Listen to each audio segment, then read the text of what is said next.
Dipersembahkan oleh, didukung oleh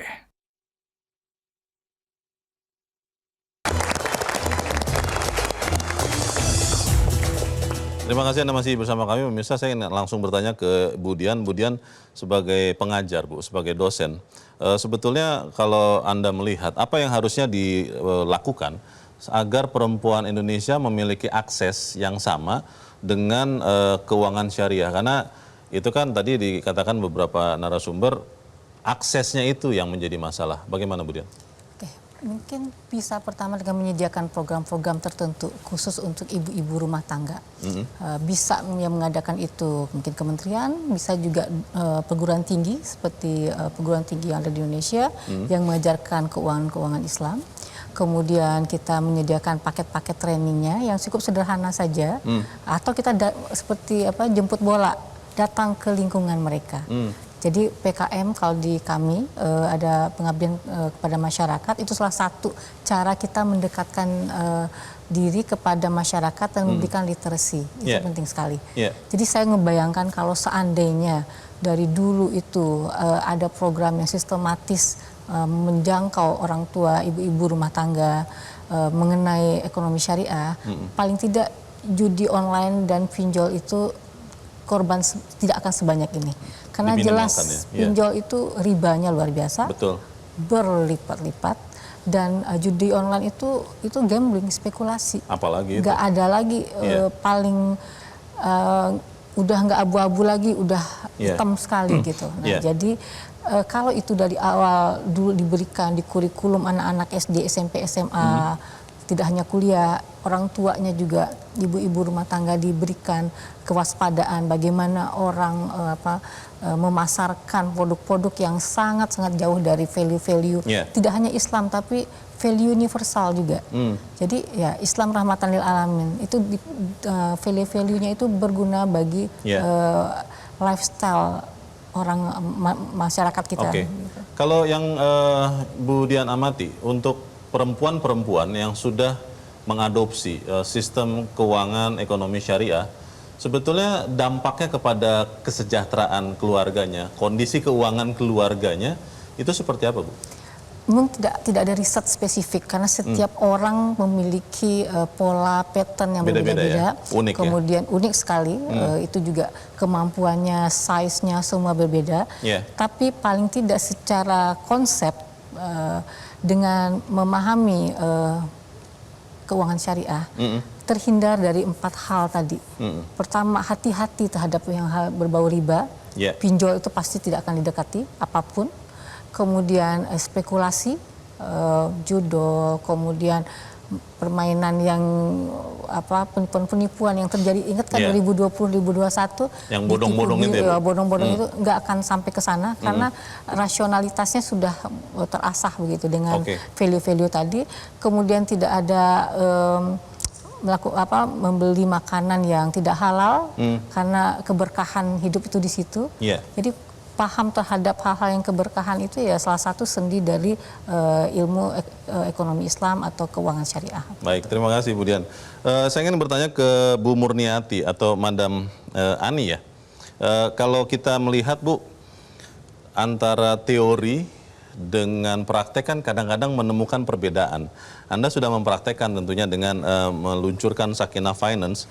Berdasarkan pengalaman Anda, apa yang sebetulnya harus dimiliki perempuan Indonesia supaya kemudian bisa lebih cerdas dan lebih mau menggunakan atau mengadopsi sistem keuangan syariah ini?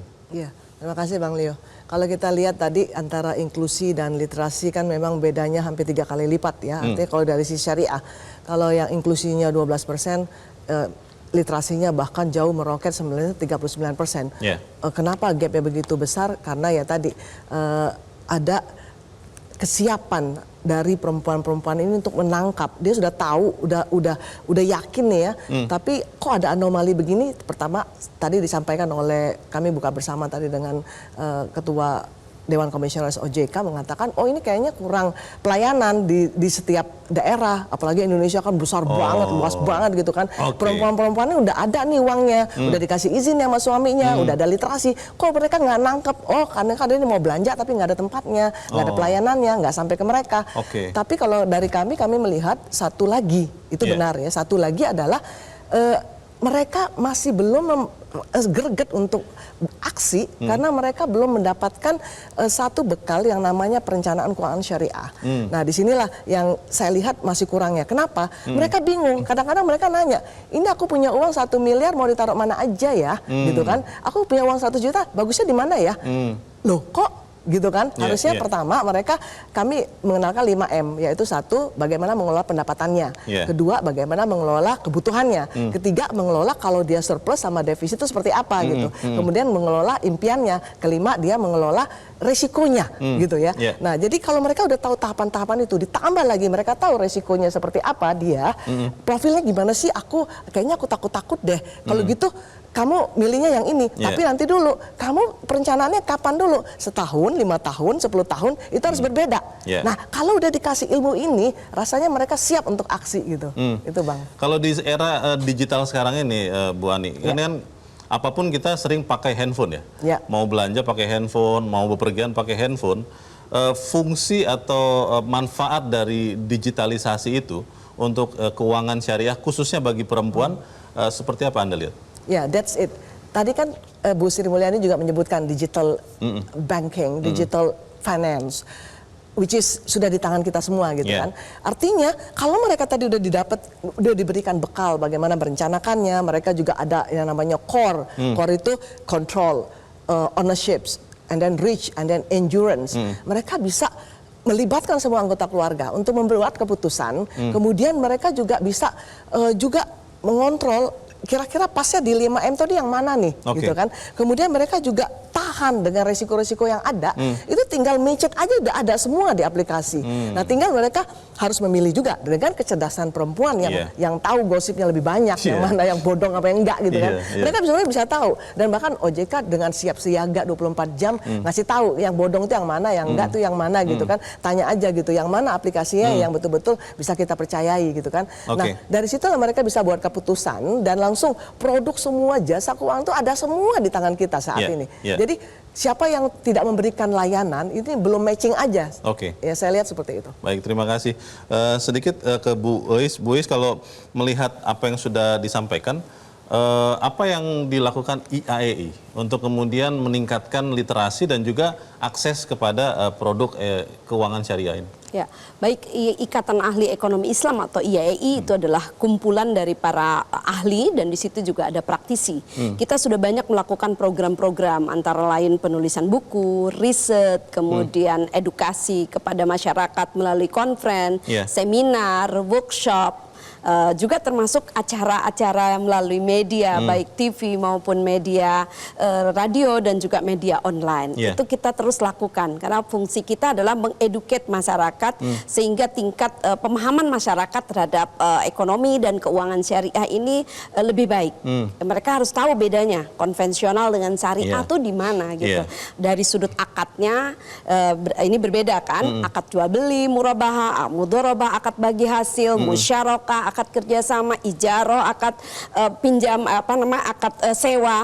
Dari sudut akadnya harus paham. Kemudian dari sudut produknya, apa pilihan-pilihan produk investasi, deposito sekarang atau emas saat ini kita sedang dikembangkan bullion banking termasuk syariah, ya kan? Kemudian investasi di reksadana, saham syariah, emas, kemudian ataupun asuransi dan produk-produk keuangan syariah yang lainnya. Ini harus diketahui dengan baik. Termasuk tadi yang disampaikan oleh Madam Ani juga, resiko-resiko yang dihadapi pada saat perempuan melakukan pilihan-pilihan investasi.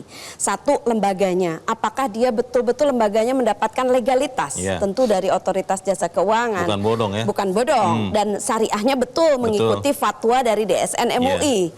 Kemudian jelas investasi syariah tidak boleh ada riba, gharar, maisir, spekulasi, judol itu jelas tidak ada. Dan kemudian underlying asetnya jelas. jelas, itu syariah clear. Nah, di sini penting kemudian perempuan untuk bisa memahami resiko-resiko yang dihadapi pada masing-masing produk, sehingga dia bisa memutuskan secara tepat pilihan investasi untuk dia dan keluarganya. Baik, Bu Dian, kalau bicara pendidikan selain informal lewat ibu-ibu di rumah, tentunya kan yang formal itu juga penting. Perguruan tinggi ada di paling depan. Kalau Anda lihat sejauh ini, Bu, perguruan tinggi keseluruhan ya, bukan hanya UI 3 tentunya, seperti apa peran mereka untuk mengembangkan literasi pemahaman masyarakat, khususnya wanita, terhadap keuangan syariah, Bu? Oke, makasih pertanyaannya menarik sekali Mas Leo. Rata-rata mahasiswa untuk ekonomi Islam itu di banyak universitas, banyak prodi, dan tersebar tidak hanya di bawah Menristek Dikti, tapi juga ada di bawah Kemenak yang UIN. Itu rata-rata punya prodi ekonomi syariah, perbankan syariah, sebagainya. Perempuan itu cukup banyak, dan mungkin 50-50 ya. Ya, jadi bisa dikatakan dengan kita memberikan formal education yang tepat dengan teori dan juga berbagai macam praktek di lapangan, itu sebenarnya cukup memadai. Nah, dan ini juga perlu kita kembangkan terus, dan kita juga memberikan, setelah mereka belajar tentu mereka mempraktekkan itu di keluarga kecil mereka, juga di masyarakat sebagainya. Kita berharap ada multiplier effect, ada trickle down-nya ke kehidupan mereka sehari-hari. Tapi menarik juga, investasi syariah ini tidak lepas dari holistic management keluarga. Artinya dia bisa berinvestasi kalau dia bisa memenuhi kehidupan atau kebutuhan pokoknya dulu. Nah, disinilah juga perlu diajarkan juga, karena kita stunting kita tinggi sekali loh. Mas Leo. Stunting itu menurunkan kualitas generasi ke depan. Nah, kalau mereka membelanjakan uang yang tidak tepat dan tidak memberikan kualitas makanan dan sebagainya, itu sebagai bagian dari maqasid syariah sebenarnya.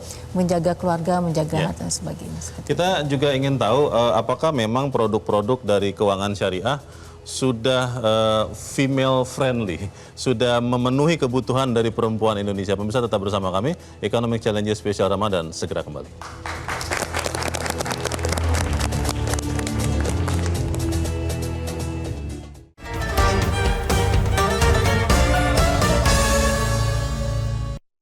Dipersembahkan oleh, didukung oleh. Jelajahi cara baru mendapatkan informasi. Download Metro TV Extend sekarang.